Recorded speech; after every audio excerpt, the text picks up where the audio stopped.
Hey guys, welcome to your favorite podcast again, Smart, Intellectual, Knowledgeable African. I'm Philippe S.I.K.A and this is episode 34. In this episode, I am going to continue, or I should say, we will going to continue our very interesting and interactive discussion around the recent development that are actually taking place in Nigeria. And in this episode, we will continue our discussion with my guest, Germinal Van. How are you doing, Germinal?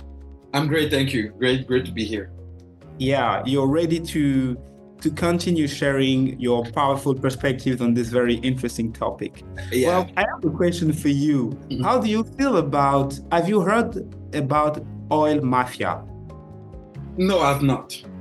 Yeah, I have to be honest, me too. But like all my oil mafia are actually no different from drugs mafia.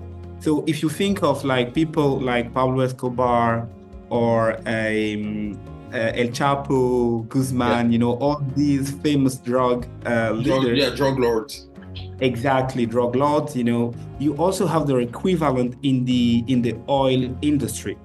And I think the reason why there is a mafia in that kind of business is because of all the money, that it generates. Because obviously, the mafia business is one of the most lucrative activity in the world. But this is a disclaimer. I am not inviting any of my subscribers or any member of this community to become a drug or a mafia member. So definitely, please, guys, continue your studies and continue being, entrepreneurs and business person. Okay.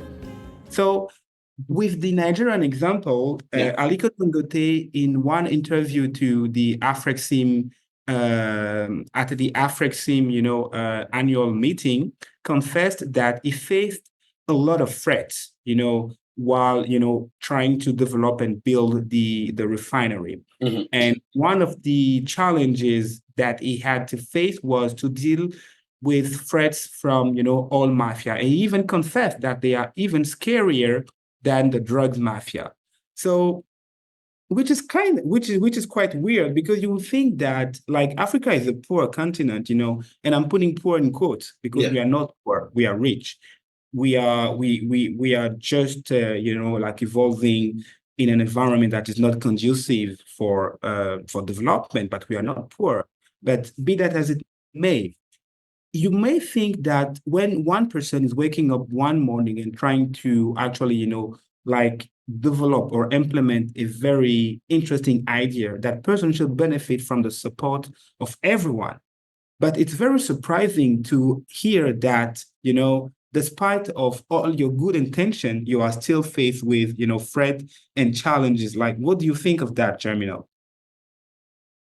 The enemy of the African man is the African man himself. I knew you'd say that. Don't say that. I don't agree. I know you don't, but I don't agree. But yeah, go ahead. I know you don't, but it's true, and the reason why it's true is because, as you said, right, you have men who actually decide to do something about the oil problem.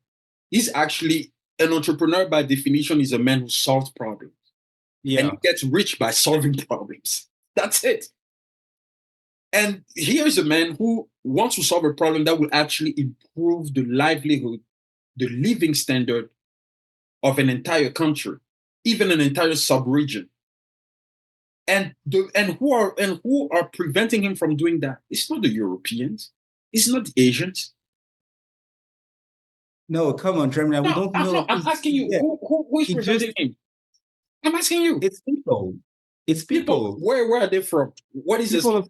People of no origin. I don't know. He didn't mention it. No, you can't say that.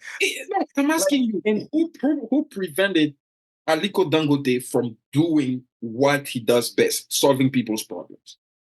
Who is preventing? First of all, Bola Tinubu, the president of Nigeria, a man who has been elected to actually improve the living condition of his people. That's the whole reason why you're elected into office, is to pass laws that will improve people's livelihood. Otherwise, why are you in politics in the first place? Unless, of course, you're there to enrich yourself.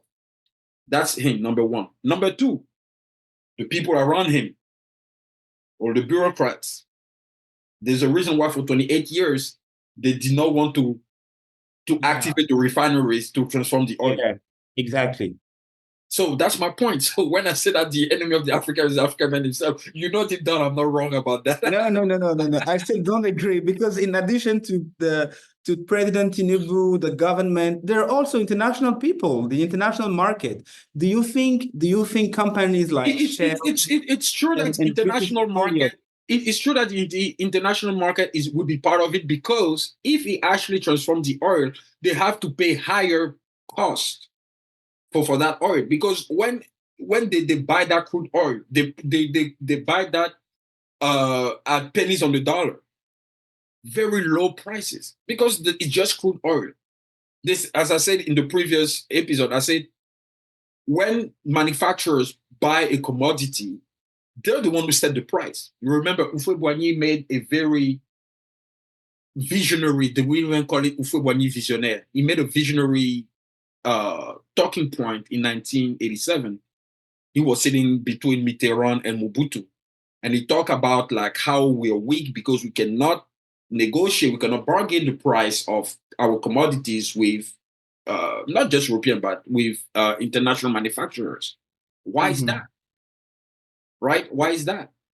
Because the international manufacturer is the one, once he buys it, he says, we are the one who actually apply technology to it, therefore increasing its value.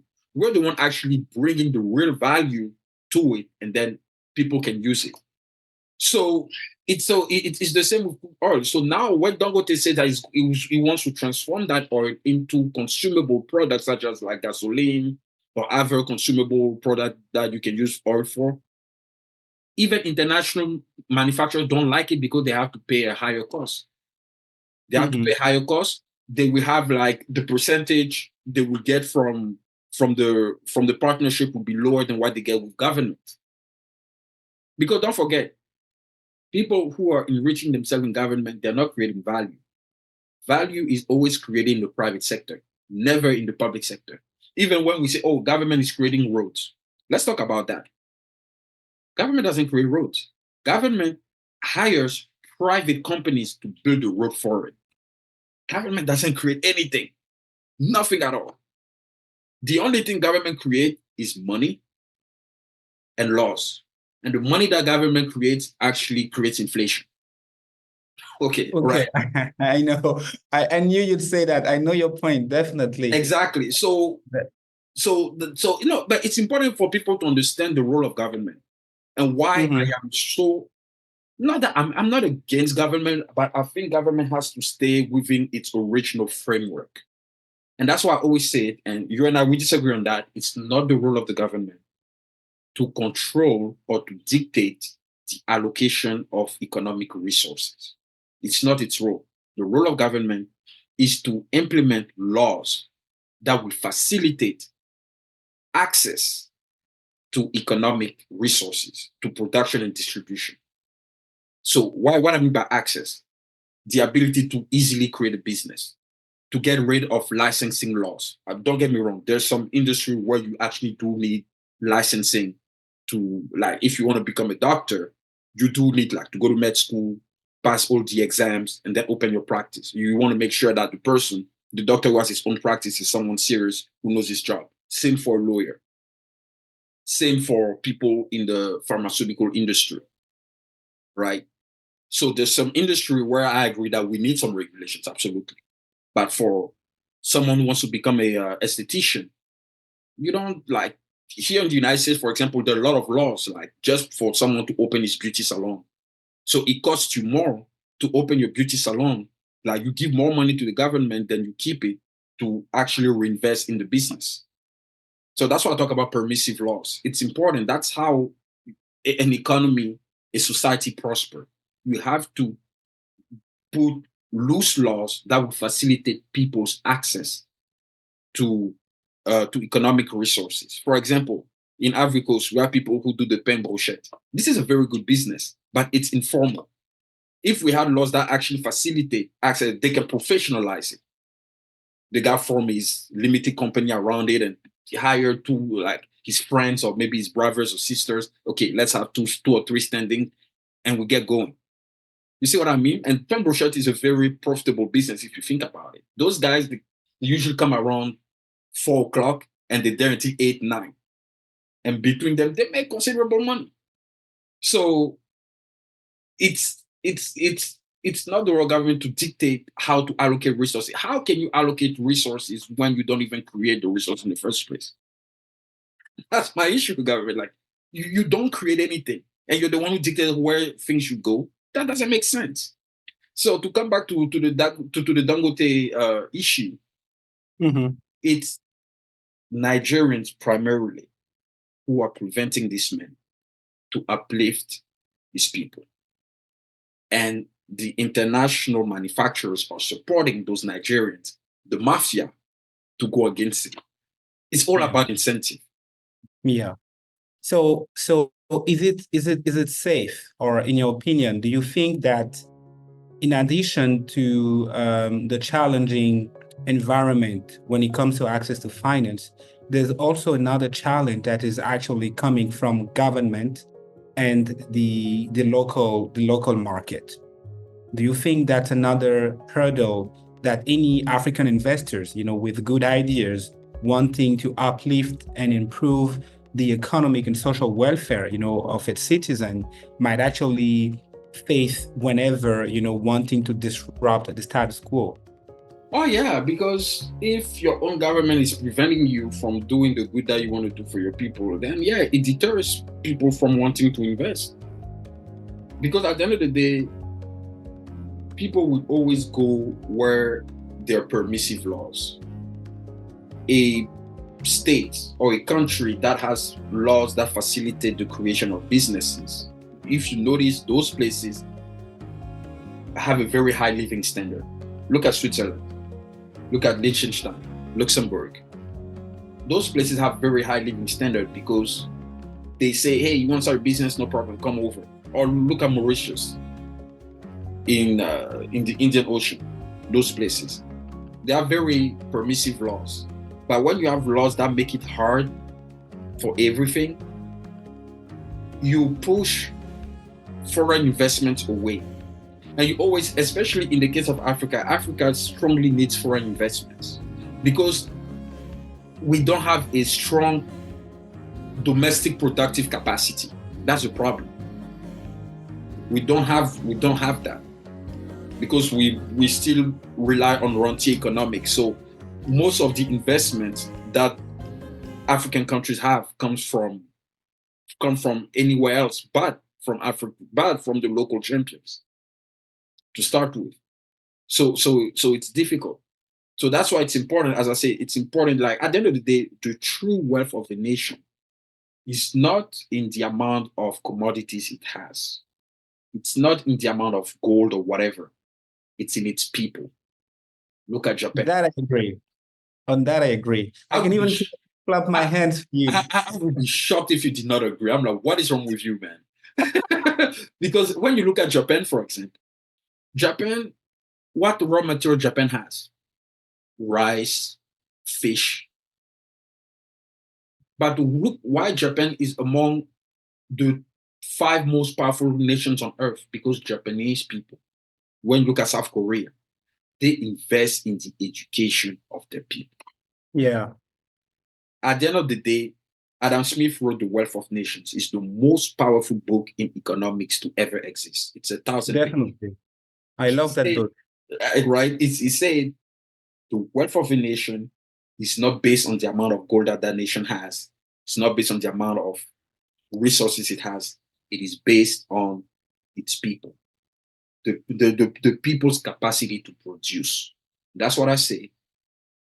The true development of the African continent by African will happen once Africans decide to become producers and not consumers. Yeah, no, I agree. So, I mean, you will definitely agree with Jeffrey Sachs. I don't know if you know Jeffrey Sachs. He's an economist, yeah. Yeah, he's an economist. He's actually well known, and he actually made a very interesting quote. Yeah, it's even more interesting coming from a Caucasian, economist, because he said that, and I'm quoting him, "I don't believe if the West want to help Africa in terms of its own industrialization." And this quote is coming from him.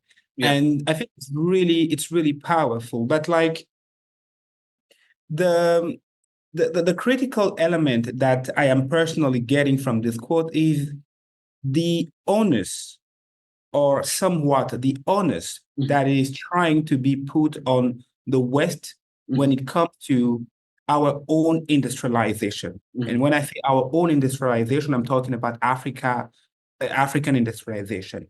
And that's where I might tend to disagree with Jeffrey Sachs if I were to sit down to have a sit down with him, because I mean, I understand the rationale here, because he's speaking from a position where, currently speaking, the developed world is, based in Western societies, not in South or Southern society. So, which means, from a logical perspective, it will make sense, for developed economies to actually uplift developing market and emerging markets so that they can, improve, and they can also develop their economy. But I strongly believe that the first onus when it comes to industrialization should be put on African, people, and on the African continent. And that's where I agree with you when, looking, at the role of government. Because Aliko Dangote, when he was also during the AFREXIM annual meeting, he also said that they faced several challenges. And in addition to the oil mafia, they also face challenges around access to land. Surprisingly, you will notice that you will be very shocked, knowing that how come a national project, even though it is being led by the private sector, will still face, challenges when it comes to access to land. It's very surprising. I mean, you have a a famous and, like, a very serious businessman, with all the capital, necessary to develop a specific chain of your local economy, who's looking for a piece of land or a plot of land to actually build one of the biggest and one of the largest oil refinery, in the world, but still it can't access land. These are like very funny situation and very shocking situation that you can only learn in Africa. Yeah. And that is, in my opinion, very embarrassing, because on one hand, we are fighting, to get our independence, especially our economic independence. We are fighting to have the right to have our own economic identity. But on the other hand, many African investors, and when I say African investors, I personally believe that if the project was being led or actually came from an American investor, it would have been much easier for them to build that oil refinery in Nigeria. And this is kind of like, shocking, because when traveling and when going to Europe or America, you will always see that, local people, national citizens, always get preferential treatment for everything. But unfortunately, it is an indicator, and it is also a notion that, in my opinion, is missing in Africa. And it's time that, for every development policy, we also put in place, a preferred treatment for African investors, for people with ideas that are going to have a direct and profound impact, at improving the economic and the social welfare of African people. I don't know if you have a comment on this one. I don't necessarily have like a specific comment, but I would say changing the mindset of the African people is the essence of everything. Because that's where like we need a massive reset when it comes to, because Jean-Philippe, there's nothing, the most difficult thing is to change the mindset of a population. That means changing their habits, changing their behaviors. I would say to change the mindset of even one person, it's really difficult. So imagine, it is. You're right. And teaching Africans the power and importance of delayed gratification. Because when you look at the journey of Dangote, Dangote started as an importer. He would go to Asia, buy commodities, come back to Nigeria and selling them. But was he creating value? Not really. He was enriching himself, but he wasn't creating value. And then he started creating value when he decided to become an industrialist. He started to produce cement, sugar, so on and so forth. Now he was creating value and naturally start to monopolize those industry in West Africa. And now he got into oil because oil is far more precious than the other commodities. And now they're trying to block him. It's to me like it's important to understand that we cannot be as individualistic as we are. You know, it's funny, John Philippe. We always say the West is an individualistic society, and African societies, we believe in solidarity. Let me explain a little bit let me explain individualism. When you look at Western individualism, what they talk about is that you need to let producers focus on themselves so that they can produce for you. That's the individualism in Western society. In Africa, we love to talk about solidarity or whatever you have to share. No, I don't have to share anything. I share if I want to, not because I have to. That's number one. But more importantly, we prevent producers from producing to help the rest. Instead of trying to find out how the producer did what he did, we want what he did. Instead of learning, so we want the fish instead of learning how to fish. That is a major issue. So we think of ourselves like, and the way we think about is to consume. We're preventing producers from producing so that we can consume. But how can you consume if you don't produce in the first place? You need something that has to be produced in order to consume. So that's what I'm saying. Like there needs to be a massive shift, and a massive shift in mindset, and we need government to step back, man. But you keep insisting on your government thing. What's it? I'm saying you keep insisting on the fact that you want less regulation, but I don't agree, and I think we will have an episode on this one specifically. You and I. Of course we will. No, but it's true, because at the end of the day, government is one that create laws, and laws that's what I'm saying. Legislation focus on things you cannot do. So when people ask for more government, in fact, you want more. It means that you want more things that will prevent you to do things. That's the thing that people. That's what I'm saying. I want people to understand the nature of political power. The nature of political power is punitive, is coercive. It focuses on preventions and interdictions. It focuses on things you cannot do. That's the whole point of regulation. That's why they exist. So the only way for government to help is to step back or put in place laws that will facilitate. Where you find permissive laws is in the tax code. In any market society, people who benefit, the rich people generally are rich because they benefit from the tax code. The tax code benefits producers, not consumers. That's why I keep telling people, produce, don't consume. I'm not saying never consume, but produce more than consume. Because when you look at the tax code, you have a tax deductions, tax credit, you can deduct a lot of things. So you keep more for yourself. But you keep more for yourself because the state rewards you for being a producer, for contributing to society. Not that other people don't, they do produce too. But that's why full-time employees are the ones that are taxed the most, because they're not taking the risk with the business owner.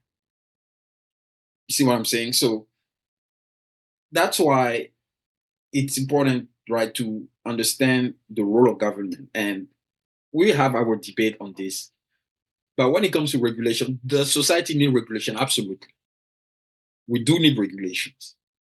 But we need permissive laws more than regulation. That's why we want less regulations.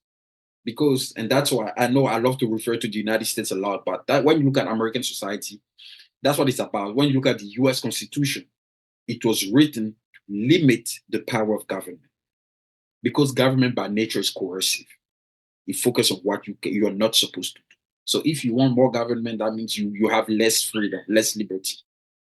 Why does it take 2 weeks to start to file for the admin to start your company?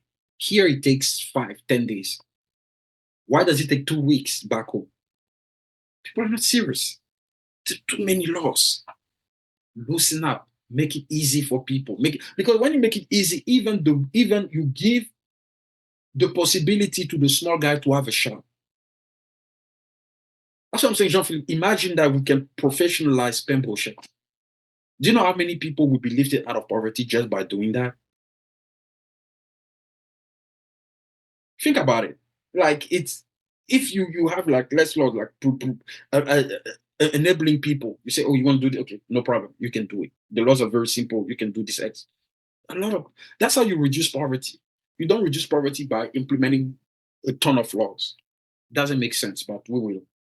No, definitely. I understand your point, but like I said, this is a very interesting topic to debate over when the time is right. I think Absolutely. my personal input that I would like maybe to make on your brilliant analysis is just to say that yes, like we don't need too much regulation, but in my opinion, again, it has to do with the context. It has to Yeah, do with no, it's true. where exactly the market that we are talking about. And the Yeah. American market is a very advanced market. Yeah. And I think what people tend to forget when it comes to the freedom that they enjoy in America is that as much as they enjoy freedom, they also live under the constant threat of being caught by, the regulator Yeah. if they don't comply.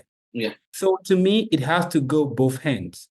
If in Africa we want less regulation, we should make sure, or government should make sure that they are actually being efficient at playing the role of the watchdogs. They Yeah, should be very efficient I agree with the watchdog. to make sure that, Yeah. whatever freedom you're enjoying, you also Yeah. know that it comes with responsibility and Absolutely. accountability. Absolutely. And I totally agree with the watchdog point because that is the real role of government. That's what I'm saying. The government is a referee, right? It's a referee. Mhm. You're here to make sure that the laws are being respected. You're here to create a framework where people can interact and play, right? If you look at the referee in a soccer game, the role of the referee is to simply enforce the rules. But now, and that's where I disagree with Keynesian, is that now the government is no longer a referee, he's a player himself. How the referee can be the player? How the rule enforcer now becomes a player? That's what my problem is.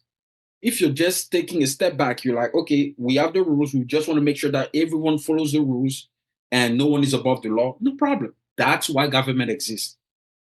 The role of the government is to protect life, liberty, and property.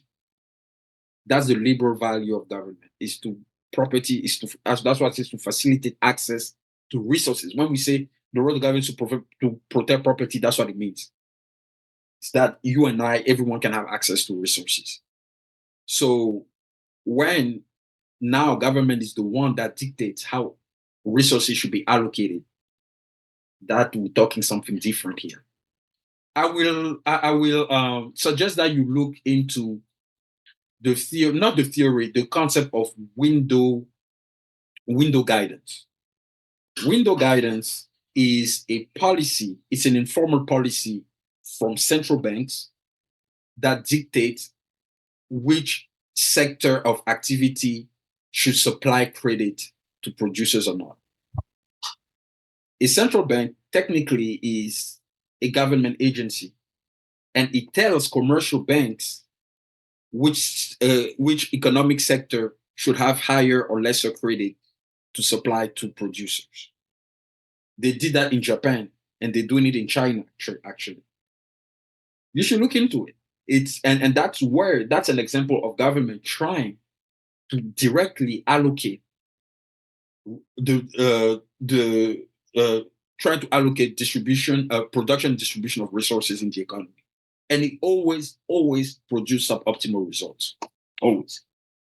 I know I'm a little. Well, no problem. Thank you, my friend. I think the community is very happy to have you, and I think we heard it all. Yeah. Germina is recommending a very powerful book to read. It's called The Window Guidance. Yeah, Window So, guys, Guidance. Yeah. if you have the time, you can Google it up. Yeah, and Window try and Guidance. read it online, or in the physical version. So this is we are coming to the end of our interesting topic. I think overall what we could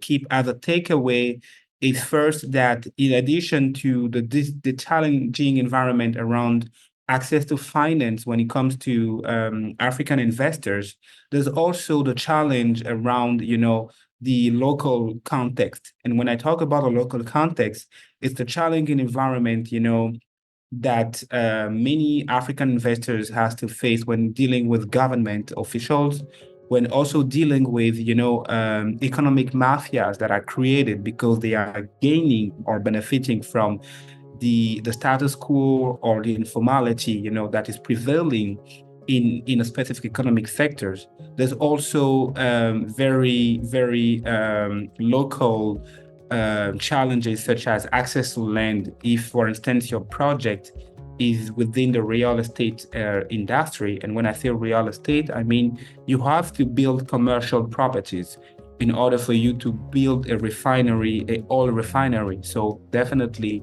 you might face some challenges around access to land, and there are also many other challenges that African investors face every time they are willing to contribute to the development of this continent. But I think the good news is that with the development of the Dangote refinery, we could all see that it's possible. It's not impossible anymore. It's possible if you are resilient.